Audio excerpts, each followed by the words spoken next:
તો આ સાથે સમાચાર પ્રાપ્ત થઈ રહ્યા છે ઉત્તર પ્રદેશના રાજ્યપાલ ગુસ્સે થયા। સમાચાર સામે આવી રહ્યા છે યુપીના સીતાપુરમાં વૃક્ષારોપણ દરમિયાન રાજ્યપાલ ગુસ્સે થયા છે। રાજ્યપાલ આનંદીબેન પટેલ અધિકારીઓ પર ગુસ્સે થયા, જેમાં વહીવટી અધિકારીઓ અને વન વિભાગ સામે નારાજગી વ્યક્ત કરવામાં આવી છે, જેમાં મોટા વૃક્ષો માટે નાના ખાડા ખોદવા બાબતે નારાજગી વ્યક્ત કરવામાં આવી।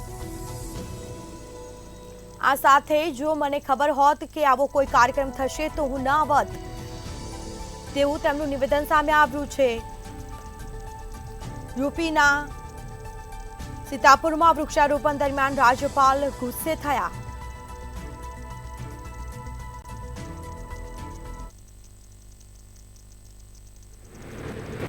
खड्डा, इतने बड़े पेड़ और इतना वो उसका रूट वगैरह, लेकिन खड्डा कितना इतना, क्या हम सब को लोग पता नहीं है? वन विभाग एक काम करता रहता है, कहाँ गया वन विभाग का काम? इसके अच्छा था कि मैं नहीं आती इधर।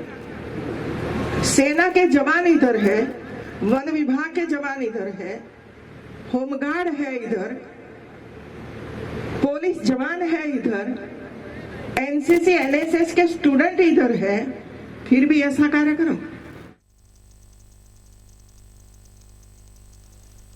તો આ સાથે તેઓનું નિવેદન પણ સામે આવ્યું છે, જો મને ખબર હોત કે આવો કોઈ કાર્યક્રમ થશે તો હું ના આવત। રાજ્યપાલ આનંદીબેન પટેલ અધિકારીઓ પર ગુસ્સે થયા છે। આ સાથે વહીવટી અધિકારીઓ અને વન વિભાગ સામે નારાજગી પણ વ્યક્ત કરી છે। મોટા વૃક્ષો માટે નાના ખાડા ખોદવા બાબતે નારાજગી વ્યક્ત કરવામાં આવી છે।